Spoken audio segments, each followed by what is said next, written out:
and pride in moving our countries forward. The third, and I think most importantly, is that both the peoples of both nations have heart and passion. And we have heart and passion for what we believe in and how we feel about each other. And I believe you can deny somebody's logic, but you cannot deny their passion or their heart. In my role of running economic diplomacy for the United States, I've come to learn that this quality is unique and not to be underestimated. And we may not agree on every little detail, but we know that each other, we're coming from a good place. Practically speaking, as the two largest economies and democracies of the Western Hemisphere, the United States and Brazil are natural allies. We've worked together on regional challenges, helping to provide economic opportunity, supporting those fleeing repressive regimes like that of Nicolas Maduro, and ensuring the free flow of commerce. The United States is by far the largest investor in Brazil, supporting Brazil's job creation, community investment, and world-class business development. The United Brazil-U.S. alliance is one of the best examples of a partnership of equals in the hemisphere. And both our governments and our peoples are committed to a market-driven, private sector-led model of economic development, as well as fundamental freedoms and liberties that underpin that economic model. And I think both countries understand there is no sustainable prosperity without liberty. And those freedoms are why Brazilian talent and creativity have been a part of creating remarkable things, from co-founding Instagram with an American partner to aerospace developments, and from unmanned transportation to a new crop of varieties. The world needs Brazilians to lead in innovation, but also to firmly defend our shared democratic values when they are under threat. My meetings over the last 4 days have put a human exclamation point on this. Yesterday, I participated in a trilateral engagement with Brazil and another one of our close allies, the country of Japan. And we also had a U.S.-Brazil dialogue on a subject that is near and dear to my heart, and that is the environment. And I can tell you one thing, and I say this every time I'm in Brazil, and being the beneficiary of it, we can't thank the country enough for sharing your beautiful natural wonders definitely with my 5 children and my wife, but also for many of the Americans who come down here and really just take a look at how spectacular everything is, and people around the world. So I never get tired of thanking you for that. I've also had, while I was here, amazing private sector meetings. One was the first night I got here with some of the, I think some of the top high-tech entrepreneurs in Brazil. And this was down in Sao Paulo. And then we had another meeting with Brazilian CEOs. And they were from Fortune 500 companies that have that are from US, Japan, and Europe. And they have big operations in Brazil. But I think perhaps my favorite of all were the dinners and the one-on-one meetings that I had with the leaders of the Brazilian government. And many of them were ministers that I hosted last March, my dinner at my home. And that was really an incredible evening. Now, in these engagements, we discussed other subjects that are near and dear to my heart: global economic security, U.S. private sector investment in Brazil, Brazil's national security and technological sovereignty. And all of that is being affected and will be affected by the massive technology paradigm shift of 5G telecommunications. So let me open up and share some of that with you, and then I'll be delighted to take any questions you guys have. First, let me explain why it's so important to me personally. As Wilbur said, I came from the tech sector in the United States and Silicon Valley, for 30 years after I was a vice president of General Motors. I had a chance to build some leading and successful technology companies. The last two were $40 billion powerhouses. One was Ariba, where we invented B2B e-commerce. Now $7 trillion of commerce goes through Ariba network. It's more than all the trade in the Western Hemisphere. The other one is DocuSign, which now has a billion members on the DocuSign Global Trust Network. And our first acquisition was in Brazil, and by the way, it was our best. And it was really because Brazil was much further advanced than the U.S. in terms of digital signature. And the guy who was the CEO is a very good friend of mine. And all the entrepreneurs that I was with Sunday night know him. And so I know from experience that intellectual property and data for our countries produce raw wealth and this modern economy. Just like oil and steel were to the industrial economy, or land was to the agricultural economy. But I also know from experience that authoritarian powers, such as the Chinese Communist Party, are seeking to steal and co-opt our data and our IP. I know because it happened to me. They stole intellectual property from our companies on multiple occasions. And I can tell you, now that I'm at the United States State Department, and I can see the things that I can see is beyond my imagination. And I didn't even know that there was a National Intelligence Act in China that requires any Chinese company, state-owned or otherwise, or any Chinese citizen to turn over any information, proprietary technology, intellectual property, or data upon request to the Chinese Communist Party, or you suffer the consequences. And those can be quite severe. And that's why at the beginning of this year, I took Secretary of State Pompeo out to Silicon Valley, where I lived. My family's still there. And I hosted him, the first night I hosted him at my house for dinner. I brought in 36 of the top CEOs of Silicon Valley. You'd recognize all their names. And I had them all go around the room, share their experience of doing business in the PRC. It was a safe environment, and it was pretty dramatic. And at the end of that, we said, the Chinese Communist Party is a real and urgent threat to democracies around the world, but they're also a real and urgent threat to your businesses because they don't want to just compete, they want to put you out of business. And one of the things that I told them, I said, guys, we always say in Silicon Valley, corporate responsibility is social responsibility, but it's also global economic security. And that is why today I'm passionate about calling on our allies and like-minded partners in government and industry to join the growing tide to secure our data and our own national security interests from the Chinese Communist Party's surveillance state and other malign entities. And unlike other countries that use technology to build, trade, educate, and inspire, the Chinese Communist Party uses that technology to assert and maintain social control over its citizens. So I visited 20 countries over the last 5 weeks in Europe and the Middle East. And now I'm on a Latin American tour. Of course, Brazil is my first stop. And here's what I've seen. It's been a dramatic change over the last 6 months. I hadn't traveled for quite a bit because of COVID. And what I have seen is that the citizens of the world are waking up to the truth about the Chinese Communist Parties. I call it the 3 C's doctrine of concealment, co-option, and coercion.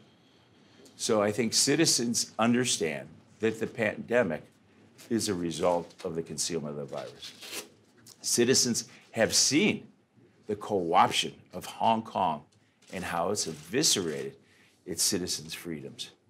And I think people are learning that the coercion in Xinjiang in the west of China, where there's well over 1 million Uyghurs and other Muslim groups in those 380 internment camps, now has turned into some of the worst human rights abuses of our times, with things like sterilization, forced abortion, torture, sexual abuse, ingestion of identified drugs, and then also forced labor, turning them into forced labor that is sent all over China, but also all along the One Belt, One Road. And these citizens, they don't like it. And what that has done is it has given the political will to government leaders and to corporate CEOs around the world. And one thing that I can tell you, that back in Washington, D.C., on both sides of the aisle, this is the most unified, passionate, bipartisan issue of our time. So it doesn't matter whether you're a Democrat or a Republican, this is a big existential threat, and it unifying. Now what we've seen is that consensus has formed that the Chinese Communist Party cannot be trusted with their most sensitive data and intellectual property, and countries and businesses are pushing back against that and all kinds of things. And they know that Huawei is the backbone of the Chinese Communist Party surveillance state, and then all the appendages that come out of it. And also that Great China Firewall it's a one-way firewall where all the data comes in for their own use and none comes out. And reciprocally, all the propaganda goes out, but the truth does not come in. And now we see that being extended, trying to be extended to other nations. And so that's why a trusted network of countries and companies have come together to form the Clean Network. And the Clean Network is a comprehensive approach to address the long-term threat of data privacy, security, human rights, and trusted collaboration. It's grounded in internationally accepted digital trust principles and represents a long-term, endearing strategy built on a rapidly growing coalition now, as of yesterday, with Brazil joining as a 50th member, 50 countries representing 2/3 of the world's gross domestic product. It also includes 170 local telcos and most of the high-tech companies around the world, like Cisco, HP, Oracle, NEC, Fujitsu, and many, many more. Now, the key to the Clean Network's rapid success is that it provides strength in numbers and power in unity and solidarity to stand up to the Chinese doctrine of retribution and retaliation. In the United States, we call that a bully. And I think we've all had experience with bullies sometimes in our life. And all I've learned is that when you confront a bully, they back down, but they really back down if you have your friends by your side. So with that announcement yesterday, and also Secretary Pompeo announced it in Washington as the 50th member, Brazil joins the 31 of the 37 OECD nations, 27 of the 30 NATO nations. A couple of weeks I visited the Deputy Secretary General of NATO. Here's what he said to me. He said, we cannot have a fractured alliance. He said, we need those 5G civilian networks in peacetime and wartime. So we can have some networks, some countries where they have trusted networks and some that don't. You're only as strong as your weakest link. Also, now there are 26 of the 27 European nations that are on the Clean Network. And I had several great meetings a few weeks ago with EU Commissioner Thierry Breton. He's responsible for everything that goes on internally in the market, and 5G is one of those. And what he developed with all of the member states and all of the EU is the EU 5G Cybersecurity Clean Toolbox, which specifies the criteria for clean as well as for high-risk suppliers.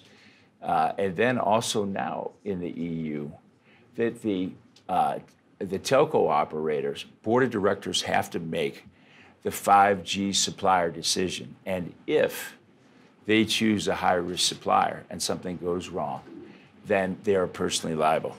So we've seen that.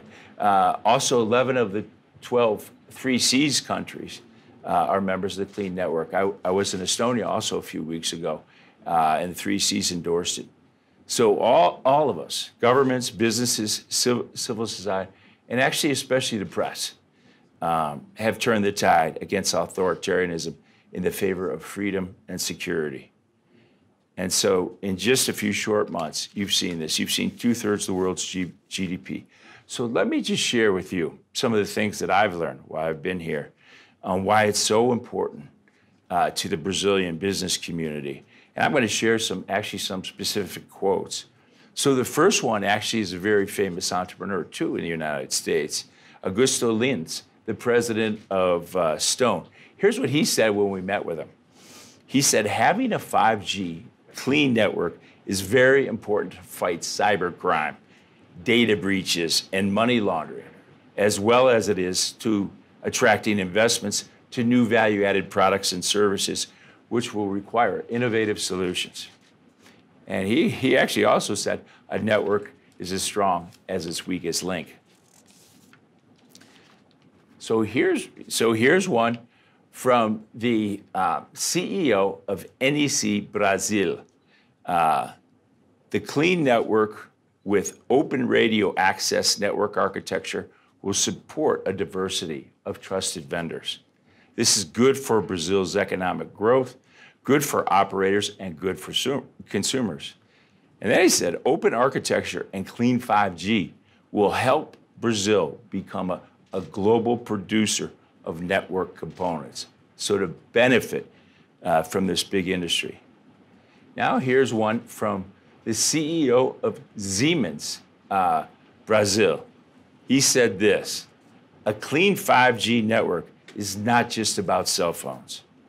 It's about critical manufacturing processes, oil and gas platforms, and power networks, sanitation systems, and the Internet of Things. And then he said, the clean network will help ensure that Brazil's critical infrastructure, power, transportation, and sanitation systems are safe and reliable. And then here's one from an American company. It's a Fortune 100 company. And this is the CEO of Brazilian operations. The clean network will help us take Brazil's export platform and expand it from 200 million consumers to 500 million consumers. I think those are quite a testimonial on the reasons why, and I think it's better that you hear from them directly than from me.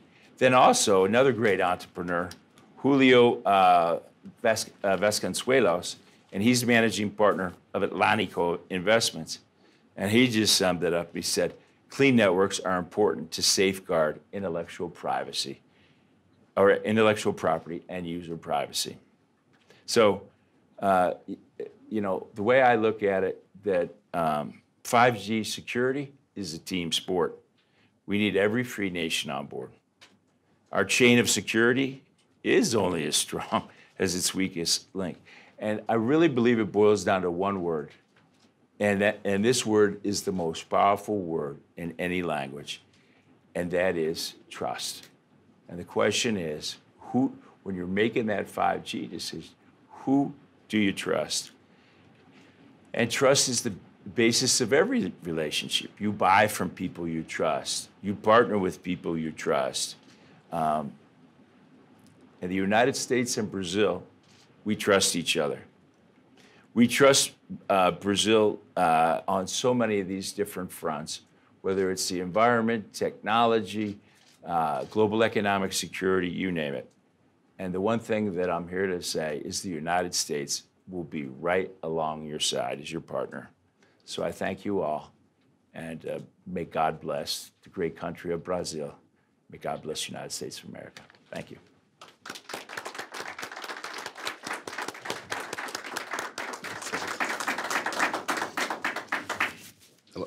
Hello. Quem quiser fazer perguntas, pode fazer por escrito, em português ou em inglês, para a equipe lá atrás, tá? And the Secretary, I have already some questions here, but I'd like to focus on, in fact, I have three interesting questions related to the 5G, which is a hot topic in Brazil and everywhere, it seems. First, why do telecom companies do not always agree that Huawei is a risk to their networks? And this is not the first time this topic has been raised during visits to Brazil, U.S. visits to Brazil. What is exactly that the U.S. is asking Brazil to do? And third, what are the implications of not using Huawei technology? It seems it could delay the implementation and leave Brazil behind. Would that hurt our competitiveness? All right, let's take it one at a time. What was your first question? The first one is, why do telecom companies, they do not agree that it's a risk to use Chinese technology? Well, I think if you look at the 170 telco companies that are on the Clean Network, then they would agree. And one of the things I wanted to make sure I did while I was in Brazil is have a courtesy call with 3 of the major telecoms here in Brazil. So the first one is Telefónica.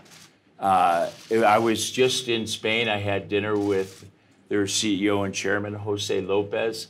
He was one of the first CEOs in the telco business to say, we will be clean in Telefónica España, Telefónica Deutschland. They call it O2 in the UK.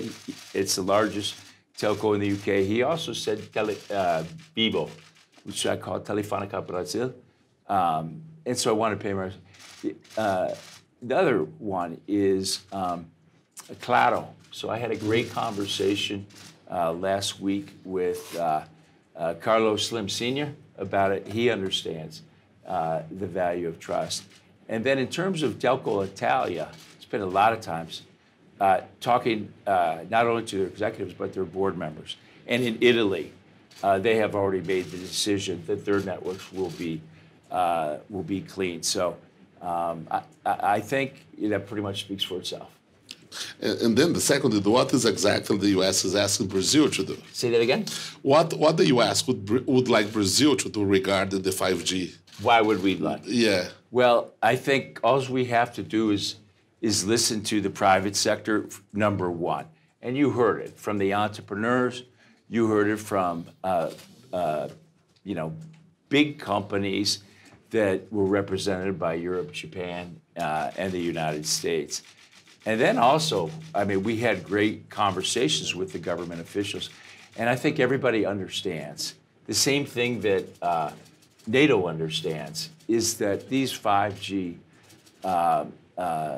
civilian networks are critical for the national security of Brazil. I would put that probably as number one. And for us in the United States, we want a strong Brazil. It's good for our national security too.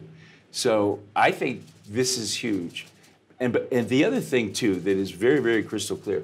So if you think of these companies that are on the Clean Network, companies like HP, like NEC, like Fujitsu, like Cisco, now as they make their decisions to invest in their international markets, if they're not in a market and we go in, they won't go in to a country that doesn't have trusted technology. We've been told that many times.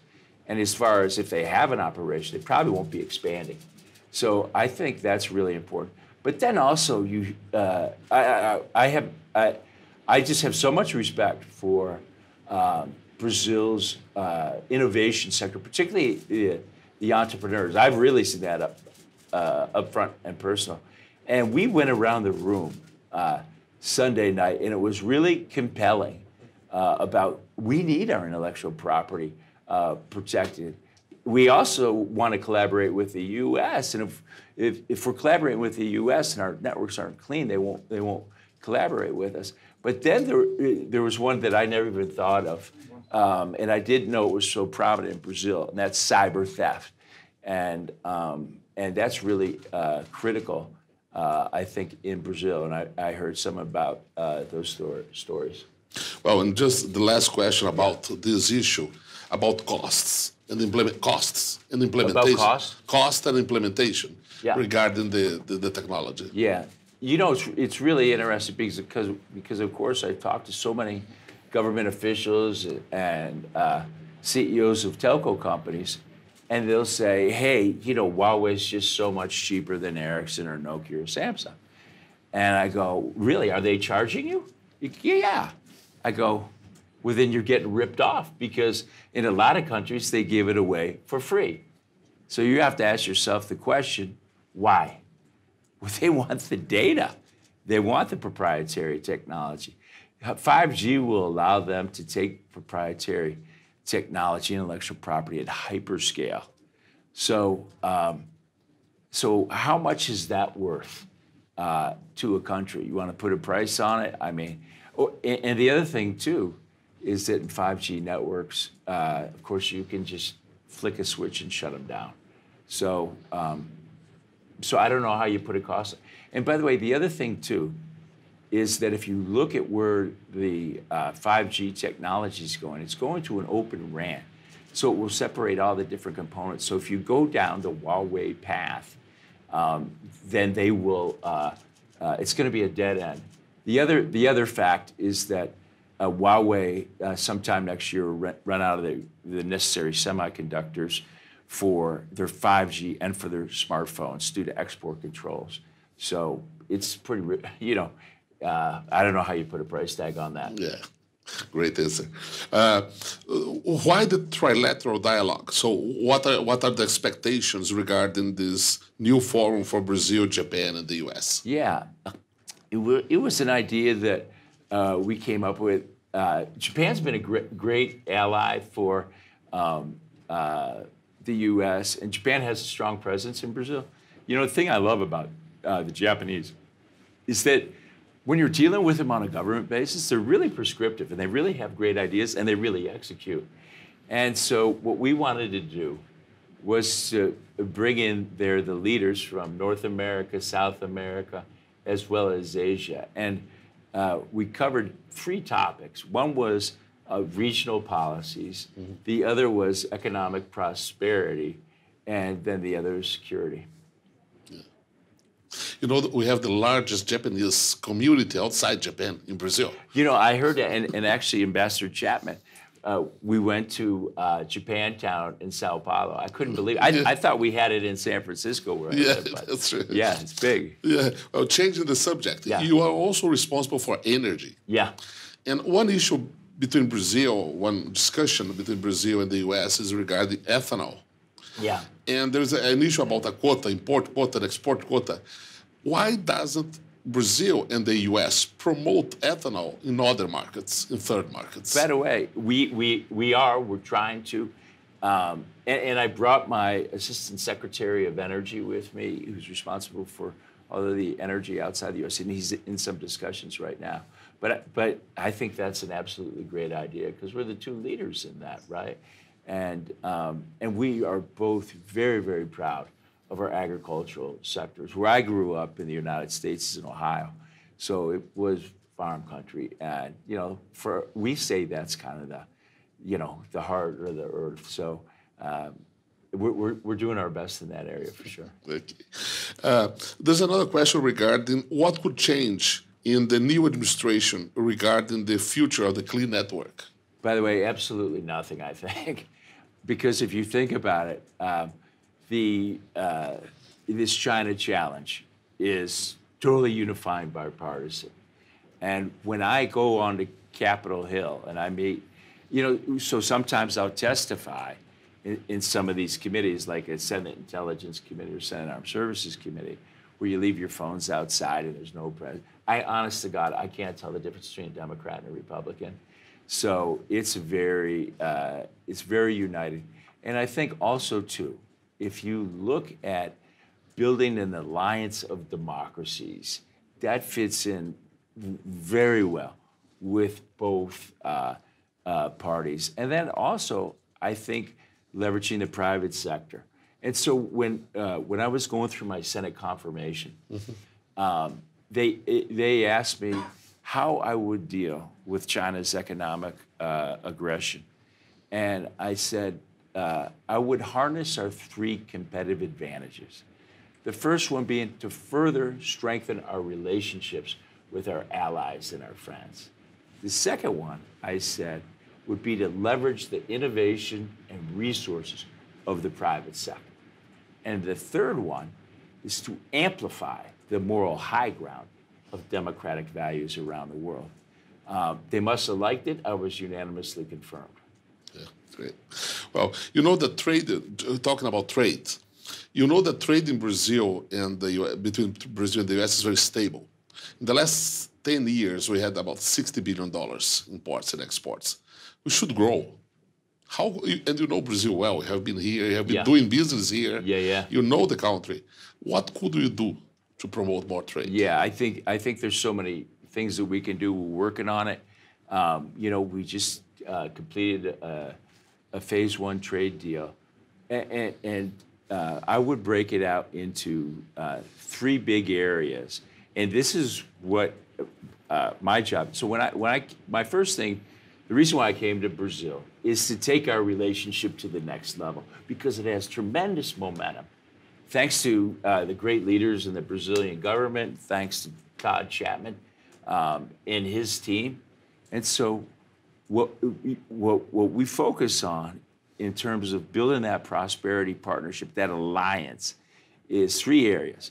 The first one is what can we do to improve the investment climate and facilitate that? One of the things that I created is a DC Central Deal Team. So I've brought together the different agencies in the United States government: Treasury, Trade, Commerce, our Development Finance Corp, our Export-Import Bank, USAID, so that we make it easier for the Brazilian government, Brazilian private sector to do that. The other thing I think that we've done is we've really done a lot of private-public partnerships. So we kind of come with United Front, and we can help finance, I think, many of those things. And also from an investment climate, I think now what you see going on in the high-tech sector, a lot of exchange of entrepreneurs, ideas, and all that. The second area is development of human capital. So the school that I went to, Purdue University, it's the biggest engineering school in the country, and we had a lot of I had a lot of friends when I was going to school, even way back there in the 70s, who were from Brazil. One of them worked with me in 4 companies, and so I think that's a great thing. Now, and we were talking about this with the Brazilian entrepreneurs. They said that there's a shortage of 200,000 technically trained people for jobs here. And one of the things we did at Purdue, I was chairman of the board of trustees there too, is we created the first online university called Purdue University Global. So you can get your engineering degree online, but it's also for retraining the workforce, which I think is a big deal in Brazil and a big deal in the United States. So there's all kinds of ways in terms of developing human capital, all kinds of things that we can do in the rural areas in particular. That's a passion of mine. I think that's where 5G comes in, because now to start a business, all you need is just a plug into the internet. And then the third area is best practices in terms of justice systems, regulations, and all those kind of things. And I know Brazil is really moving the ball on that. And we have a team that helps with that. So it's basically we take best practices, not just from the US, but from around the world, from what we see. Because this stuff's not written in a book. So it's kind of like learn my mom always used to say the best way to learn is OPE, other people's experiences. You know, learn from other people's mistakes. You'll have time enough to make them on your own key. So we kind of do that. Okay, thank you. There's one question about the environment. So it has made headlines here in the U.S. How would you characterize the environmental dialogue between Brazil and the U.S.? Yeah, by the way, I think both sides are really passionate about it. You know, one of the reasons why it's just a dear subject of mine is that my oldest daughter, she's one of the top marine biologists in California. We've had some great experiences. My oldest son, who's a spacecraft design engineer at NASA, we did like survival training in the Amazon and all that. So here's how we look at that as the United States. You know, every country has to make the optimization decision of optimizing economic growth, energy security, and the health of the planet. Because we all want to leave a healthy planet for our grandchildren, our great-grandchildren. So based upon those decisions, we are absolutely here to help. We just, USAID just gave a big investment to fight the wildfires. Even the poison dart frogs that were illegally trafficked, found in Europe, we returned those. So it's kind of like anything that we can help. And that was one of the things we said in the dialogue, is just be really prescriptive of us. What you know, how could we, because we've got extraordinary resources, knowledge, and all those kind of things. So we're excited about that. Okay. Well, COVID has deeply impacted both our countries, indeed the world. And based on your experience, how do we see we getting back to work? What will be the changes that companies and governments are going to face? In terms of going back to work? Well, yeah, after the pandemic. Okay, after the pandemic. Well, I think the world has been changed forever because I think now it actually accelerated the digital transformation. And you can see, by the way, you can see it in any companies that were involved in digital transformation. I think that's a great opportunity for a number of reasons. You know, one of the things I believe is the biggest lever in any economy to drive it is economic empowerment of women. And so when you accelerate the digital transformation, DocuSign is a perfect example. You don't have to go in the office to sign papers and stuff like that. So, for example, if there's women and they're, you know, childbearing age or whatever, they're taking care of their children, they can do it from home. By the way, also in rural areas. So and also online learning. So I think you'll see all of that. Now, I don't think there's any substitute for person-to-person contact. There's just not. And I think that's probably something that we've all missed. But I think from a productivity standpoint, with that being accelerated, it's going to make a big difference. And the number one driver of GDP per capita, which is standard of living, is productivity. And so I think you're going to see that. And, you know, by the way, the pandemic has hit U.S. and Brazil more than any other countries in the world. And so I know everybody's itching. And, you know, just from a vaccine standpoint, you know, what we have done is unprecedented in terms of bringing these vaccines to market. We will not skip any of those clinical drug trial tests. So we will. That is not an option. But what the pharmaceutical companies have done with the government's backing is begin the manufacture of all these vaccines, so that it's ready once it gets approved. And if it doesn't pass the clinical drug trials, then you just throw it all away. But on this one, that's another one where it's priceless. Great, thank you. Well, we are reaching our time limit, but do you have any last message for this audience? Well, I would just thank this great country of Brazil for your friendship, for so many years.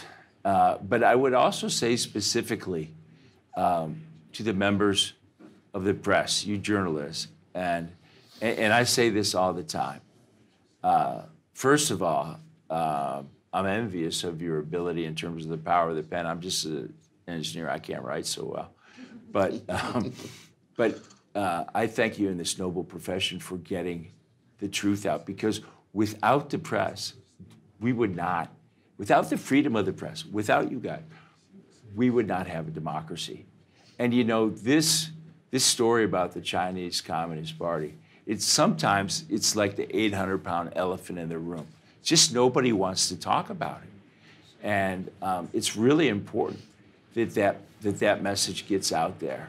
And if you had seen the things that I've seen, I'm not saying I've seen everything, but it's unbelievable. And it is a real and urgent threat to democracies like ours around the world. We're seeing how they're trying to export dictator out of the box with their surveillance tools, with, seduce with money and reinforce with intimidation, retaliation is what they've used. And 5G is the extension of that Orwellian 1984 Big Brother surveillance state. And without you guys, the truth doesn't get out there. And I'll be honest with you, my chief marketing officer's sitting right here. So when we were on the tour of the European and Middle East countries, we were in a number of countries where we would have like a press conference, something very similar to this, with about the same number. And the Chinese embassy wrote to each and every one of the journalists that were there and said, do not print what Undersecretary Krach said. And it was a long email saying everything that was wrong with the United States. And then that journalist wrote the Chinese embassy back, and they said, you're not in China now. And we're going to write what we want to write. And by the way, the United States Embassy has never done this, has never asked us not to write anything. And not only that, they never gave us 300 face masks and a thermometer. They didn't use the word bribe, but they were implying bribe.